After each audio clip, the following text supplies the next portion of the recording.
Do you have a paranormal encounter you'd like to share with us? Send us an email with your story for a chance of it being featured on Weird World. In the winter of 1982, an eerie encounter unfolded in Grove, Oklahoma, that would forever change the life of Tim Beauchamp. At the time, Tim was a high school student living with his grandparents in their farmhouse, a property steeped in family history and, as he would soon discover, supernatural activity. The Beauchamp farm had been in the family for generations. Tim's father, Jim Beauchamp, a former Major League Baseball player, had grown up there. The original house, however, had burned down during the Great Depression when Jim was still young. Tim's grandfather, a small but rough-mannered attorney, had managed to rebuild the house on the old foundation, starting with just the garage as their temporary living quarters. As times improved, the new brick house grew into a sprawled rat-style home. Little did the family know that along with the new structure, they were also nurturing the presence of something otherworldly. Tim, born on the opening day of the Houston Astrodome in 1965, had always felt a connection to the unexplained. He considered himself to be on the cusp of being a medium, possessing a heightened sensitivity to the paranormal. This sensitivity would prove to be both a blessing and a curse during his time at the farmhouse. From the moment he moved in with his grandparents, Tim felt an inexplicable weight hanging over the property. The house, despite its size and potential for warmth, felt eerily empty and lonesome. Tim often found himself passing through unexplainable cold spots in various areas of the house. The sensation of being watched was a constant reality, particularly in the evenings when the family gathered in the living room to watch television. The long, dark hallway branching off from the living room seemed to be a focal point for this unseen presence. Tim would often feel as if someone was glaring at him from the shadows, an unsettling feeling that he tried to shake off but never quite could. One of the most unnerving experiences for Tim was the sound of phantom footsteps. His bedroom was situated next to the basement, which had remained from the original house. On numerous occasions he would hear what sounded like footsteps ascending from the depths below, continuing to be a chilly reminder that he might not be as alone as he thought. Despite these unsettling occurrences, Tim had never broached the subject with his grandparents. There was a sense of embarrassment, a fear of being misunderstood or dismissed. How does one explain the unexplainable, let alone to a stern old no-nonsense grandfather? Tim recounted. But on a cold December night in 1982, Tim's world would be forever changed by an encounter that would finally force him to confront the supernatural head-on. It was around 11:30 p.m. and a snowstorm was raging outside. Tim was watching television, trying to ignore the biting cold that seemed to seep through the walls. Suddenly, an unusual sound pierced through the howling wind, a bizarre mewling sound like a high-pitched whimpering that sent chills down Tim's spine. At first, Tim tried to rationalize the sound.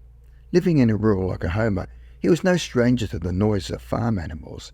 His family kept cattle on the property, so the sound of livestock wasn't entirely out of place. But this noise was different. It was unlike anything Tim had ever heard before. Not quite a calf, not quite any animal he could identify, and it seemed to be coming from just outside the window. The hair on the back of Tim's neck stood on end. His heightened senses screamed that this was no ordinary occurrence. Every instinct told him that the source of the noise was supernatural, but fear kept him rooted to the spot. Tim's grandparents were asleep, and he was hesitant to wake them. His grandfather, in particular, was known for his gruff demeanour, and Tim dreaded the thought of rousing him, for it might turn out to be nothing. But the persistent, otherworldly mewling left him with little choice. He knew he would never be able to sleep if he didn't investigate. Stilling his nerves, Tim ventured outside into the snowy night. The cold bitted his skin as he scanned the horizon, searching for the source of the mysterious sound. The snow was falling heavily, not quite a whiteout, but enough to limit visibility. As he stood there, straining his ears, the sound came again, but this time it was coming from above. Tim froze in place, his heart pounding in his chest. Slowly, almost against his will, he tilted his head back and looked up into the branches of the nearby tree. What he saw defied explanation and would haunt him for decades to come. Hovering above a branch about 20 feet from where Tim stood was a glowing ball of light. The orb pulsated with an otherworldly energy, growing brighter and then dimming in sync with the eerie mewling sound. Tim stood transfixed, unable to move or speak, as if caught in a waking nightmare. The noise emanating from the orb was unlike anything Tim had ever heard before. It was a cross between the bleating of a young sheep and the whine of a distressed cat. As Tim would later describe it, it sounded something like meow, meow, for what felt like an eternity. Tim remained frozen at the base of the tree, his eyes locked on the pulsating orb of light. The bitter cold seemed to intensify, adding to the surreal nature of the moment. Finally, summoning every ounce of courage he possessed, Tim managed to shuffle back into the house. This time, he didn't care about angering his grandfather. The need for another human presence for validation of what he had just witnessed overrode all other concerns. With a quivering voice, Tim called out, "Grandpa!" His grandfather, startled from sleep, responded with his usual harshness, What? What? But as Tim, still shaken from his encounter, described what he had seen and heard, the old man's demeanour changed dramatically. Tim mimicked the strange mewling sound, and to his shock, his grandfather's face drained of colour. The usually stoic man turned away, his eyes glistening with unshed tears. It was a reaction so out of character that it only added to Tim's growing sense of unease. After a moment of tense silence, his grandfather spoke, his voice thick with emotion. He revealed a family secret that had been buried for decades. Tim's great-uncle, his grandfather's little brother, had been born in the original farmhouse with a hair lip and a cleft palate. Unable to nurse, the infant had died shortly after birth, his short life marked by the very sound Tim had just imitated. The revelation stunned Tim. He'd never known about this great-uncle, never heard his story. It seemed the family had kept the tragic piece of history hidden, perhaps out of grief or shame. When Tim pointed out where he'd seen the growing orb, his grandfather's face paled even further.